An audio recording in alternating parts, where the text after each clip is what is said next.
Welcome back to the Cabral House Call. I'm Stephen Cabral, board-certified naturopathic doctor, and today our resident nutritionist, Julia Hayes, is back to answer your questions on Cabral House Call. So if you have not yet tuned in to our previous episode, we actually started the show with taking a lot of the most common questions, but now we're taking your questions, our community questions that you've written in for.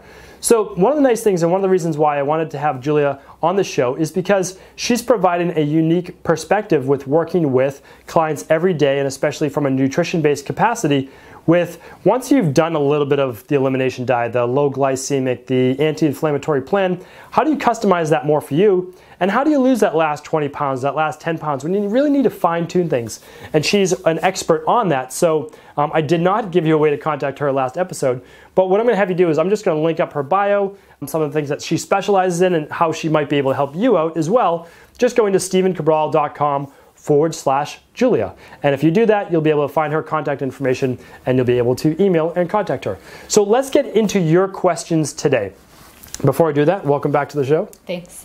So I'm excited. I'm going to get a different perspective than just my own, which is always a good thing and great for you as well.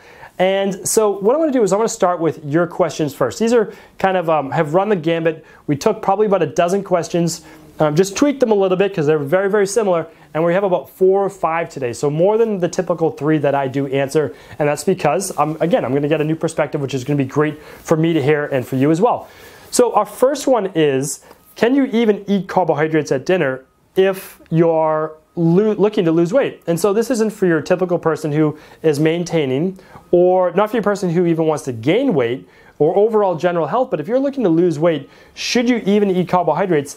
And if you should, what type of carbohydrates should that be? So like, what would you do for your average weight loss client for their dinner? I know last time we spoke about what it might look like carbohydrate-wise, but tell me like why we should or should not use carbohydrates in that meal.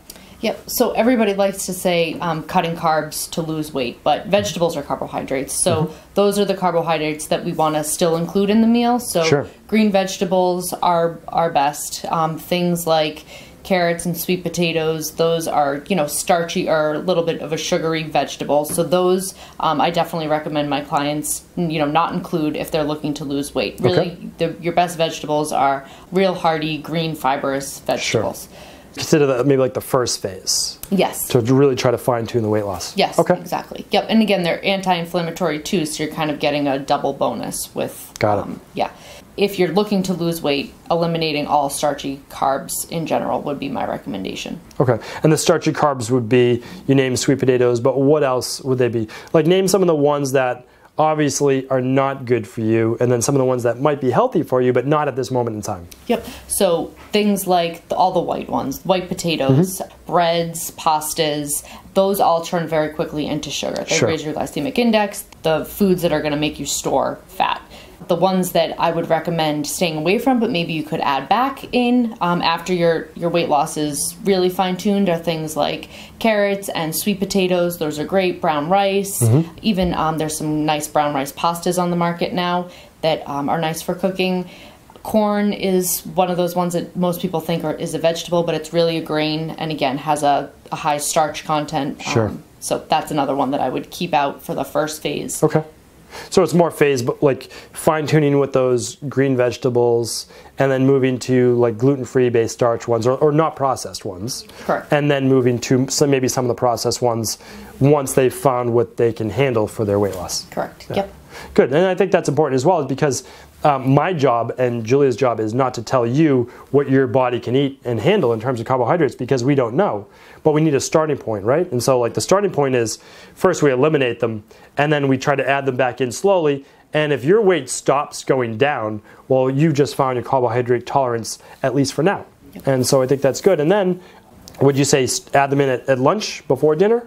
First? That would be your first introduction, yes, to add brown rice, quinoa, some sweet potato at lunch, see how you do, again, because if you're using energy throughout the day, you're going to be using those carbohydrates to fuel that energy as opposed to at night where you would just end up storing it, most likely because you're not doing much after dinner. Very good, good. And we already told you on the previous show, so definitely tune in on what to replace those with so that you are satiated and you are full. So next question, I know this is one of our favorites because we get this quite a bit, is can you snack after dinner? And well, let's just talk about that first. Can you snack after dinner if you're looking to lose weight? What would your thought process be on that? My recommendation would be no. We want to kind of maximize a fasting time of 12 hours or so. So if you finish eating dinner at 7:30, you really should try to not eat anything until breakfast the day after. And snacking after dinner also just kind of halts your metabolism a little bit. It ends up, you end up eating things that are more caloric. Usually the things that people end up gravitating towards after dinner tend to be sweet. So again, that sugar is going to inhibit weight loss. Right. Yeah, they're not snacking on more like broccoli. Broccoli, exactly. That's a good point. So I completely agree with that.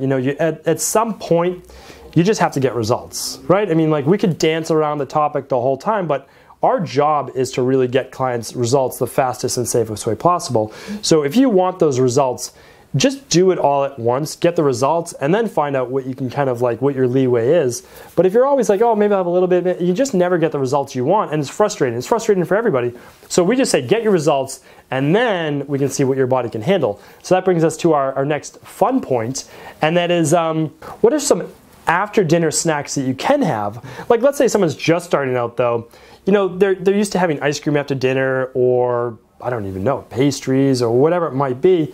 And you say, okay, you might not be ready just not to do anything. What would some good relative choices be if they're not ready to not stop snacking after dinner? What would you recommend? Yep. So I always say that sometimes the habit is harder to break than anything else. Point. It's not even about the food necessarily, but couples are used to sitting down and having a glass of wine to relax together, or parents are used to sitting down with kids and having a dessert, and that's kind of what they do, and it's a habit and a tradition. So not eliminating that habit or tradition right away, but maybe just changing what you're having. So if the kids are having something, maybe you have a piece of dark chocolate instead of a cookie or some ice cream. If your husband's, having a glass of wine to wind down, maybe you have seltzer water with some lime, and still put it in a fun cup. Put it in your wine cup, or put it in your favorite glass that helps you to relax. That's, I think, a big thing for my clients to help them, because then they still get to do the tradition or the wind down aspect of the night without adding in the alcohol. I think it's a huge tip. I mean, that right there is, that's, if you only take one thing away, that might be it, is that it's really hard to break the habit, not necessarily the food that you're eating. And so it's a good point. And then maybe you could, just like you said, replace that. One of the tips that we give for clients going out is that they do a sparkling water, like you just said, with some lime and maybe a splash of cranberry. So it feels like there's a little something there, but that splash of cranberry is like, 5 carbohydrates, maybe 20 calories, and it's not that whole glass of wine. And so that's a good stepping stone, I think. And then maybe it's like, you only do it when you need to do it, like when you feel the desire, and not every single night of the week. Yep. And I think, so that's a really big tip. And so what are some of those snacks? The snack you said was dark chocolate. What type of dark chocolate would you recommend? Like, can it just be, dark chocolate Hershey Kiss, or? No, I recommend a 70% dark chocolate. There's lots out there. I recommend reading the ingredients. Lots of them start with dark chocolate liqueur. That's not your best option. That's a little bit more of a processed chocolate. I would go for something that has very few ingredients, like dark chocolate cacao, then just a little bit of sugar, very little milk. Dark chocolate shouldn't have milk as an ingredient at all, but some of them advertise themselves as dark chocolate and they still contain some milk. So I would read the ingredients. That's definitely important.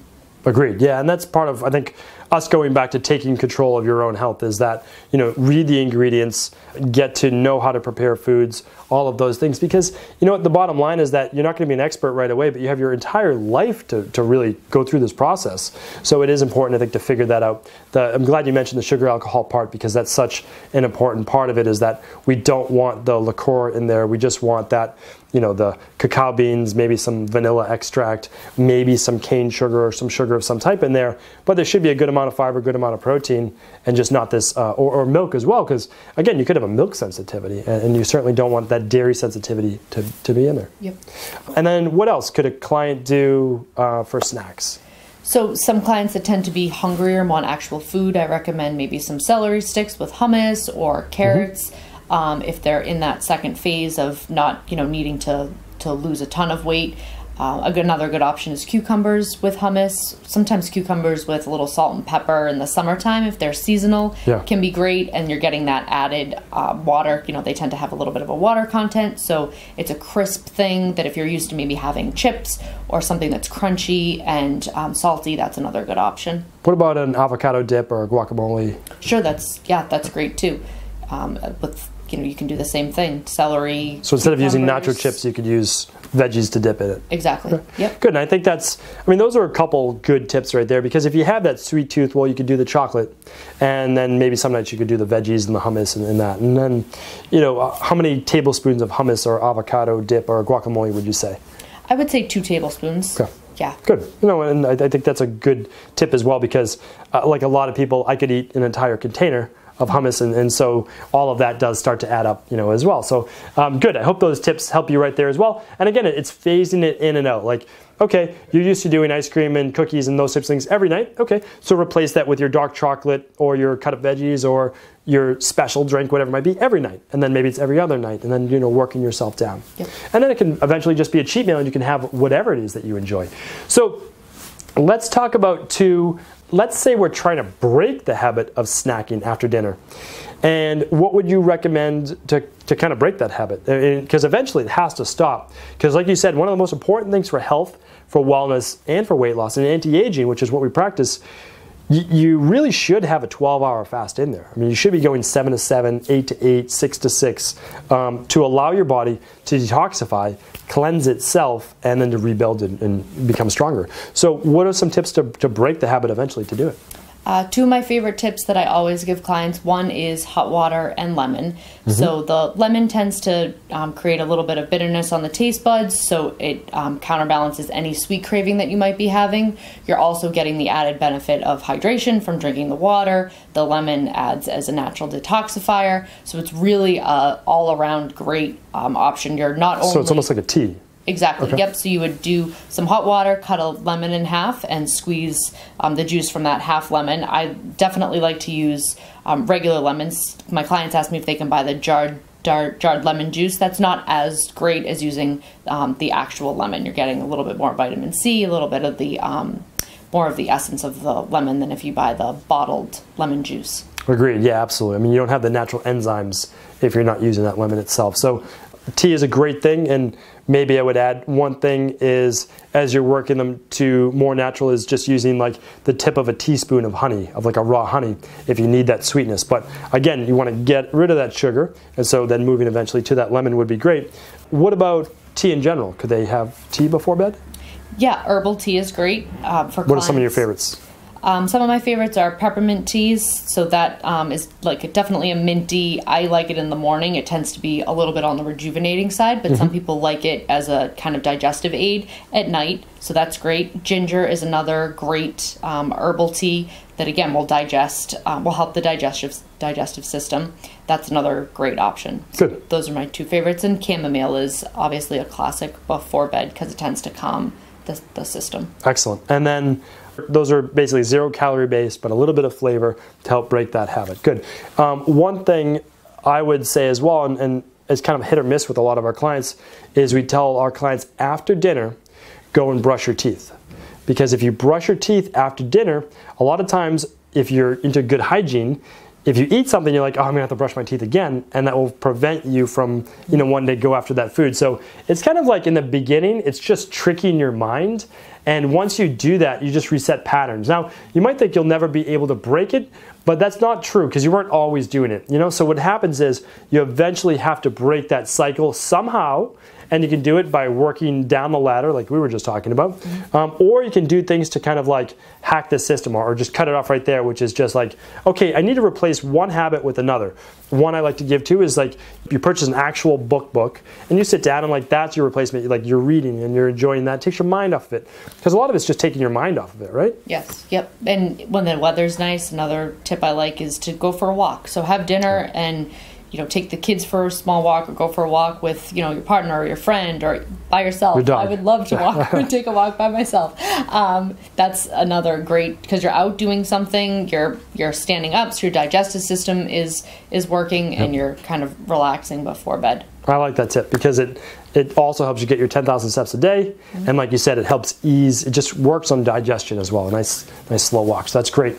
So we're talking about eating cleanly, right? But at some point you want to eat your favorite foods. Everybody has their favorite foods. I know I have mine. A lot of nutritionists, a lot of health practitioners, personal trainers, functional medicine doctors, everyone's always talking to you like they never eat poorly. And I speak at conferences, I go to a lot of seminars, and believe me, when health practitioners get together, they're not always eating perfectly either. So what I like to say is that we all live in the real world. I grew up maybe not eating cleanly all the time. I try to eat cleanly now, but I certainly do enjoy a cheat meal once a week. How often do you recommend it for your clients? Is it once a week? Is it twice a week? Is it every other day? I mean, how do they transition eventually? They've made their goal weight, now they want, or they've done a great job, now when should they cheat? Like, when can they have the foods they want?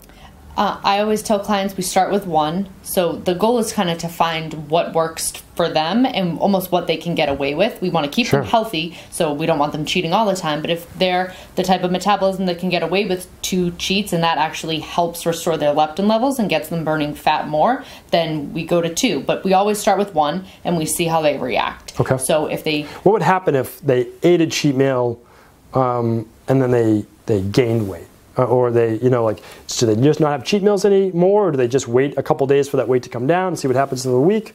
And how do you gauge that? Yeah, I like to gauge their weight at least a week after a cheat meal. Okay. So sometimes a cheat meal will cause inflammation initially, which we'll see on the scale maybe the next day or the second day. So I like to see about a week after what their weight looks like. If it's too soon to the cheat meal, we might see the inflammation, the initial inflammation from the cheat meal, and not get a good reading as to whether or not they're truly losing body fat. Good. No, that's a really important tip because people think they actually put on that body fat after that cheat meal when really, like you said, they didn't have that many surplus calories that they would have gained a couple pounds, because you can gain 2-3 pounds after a cheat meal that next day, but it could just be from extra sodium if you ate out, or it could be that inflammation process. And since our bodies are about 2/3 water, you're really just gaining water weight. And that's why when we talk about detoxification, and people do the Dr. Cabral detox and they lose 7 pounds in a week. They said, yeah, but a lot of it's water weight. Well, yeah, absolutely a lot of it's water weight. But that's because when you're inflamed, you're holding on to a lot of water and you look swollen, you look puffy. You're not supposed to look puffy. Like, that's not the whole point. So you lose that and it never comes back. So then let's say, okay, they're doing great and they had a cheat meal Friday, but by the next Friday before they go out, they've actually lost another pound that week. Should they try then 2 cheat meals? And if so, how far apart are those cheat meals? Yeah, I like to do at least a few weeks of just one and keep the results coming. And then if they switch to two cheat meals a week, I'd say at least 2 days apart. So having them back to back or drinking 2 nights back to back, again, that slows the metabolism further. And we kind of really want to give the body the best chance to use that cheat meal to its advantage, to raise its leptin levels. I would have it be at least 2 days apart. So a Saturday and maybe a Wednesday or a Tuesday. No, and I think that's a good tip as well. And when you're talking about restoring leptin levels, it's that hormone that's telling your body basically it's not in starvation mode, that it can start tapping into body fat again and not try to slow the metabolism, right? That's basically what we're talking about with clients.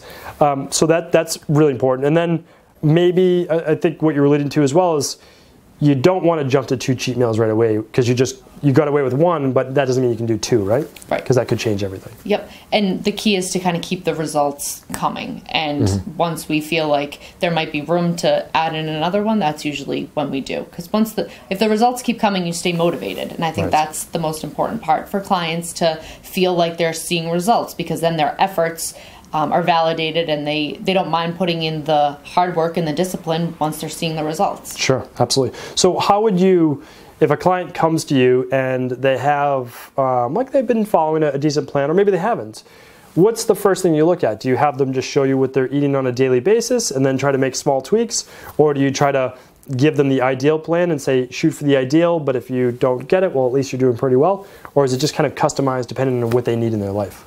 Everything's customized, and what I'd like to do is take a look at where they're at, what they're eating, what they're currently doing, what a typical day looks like for them, and then I always suggest the the most strict. So this would be if you wanted to get the most results, the quickest, Sure. the safest, the healthiest, this is what you should do. And again, I always suggest starting off more strict in the beginning, because once you see those results, that becomes your motivation. If you kind of just try to dabble in it, you're making a few sacrifices and you're not seeing much happening, and then that starts to get frustrating. So yes, I would look at what they're doing, completely customize it. Some people don't eat meat. Some people don't like, fish. Some people, they have things that we need to work around, and there's always room for improvement no matter where you're at. And then you would have them submit their nutrition plans maybe for the week, check back in every week, every couple weeks. Yes. Whatever they need. Yep. Email support if there's, any questions that they have.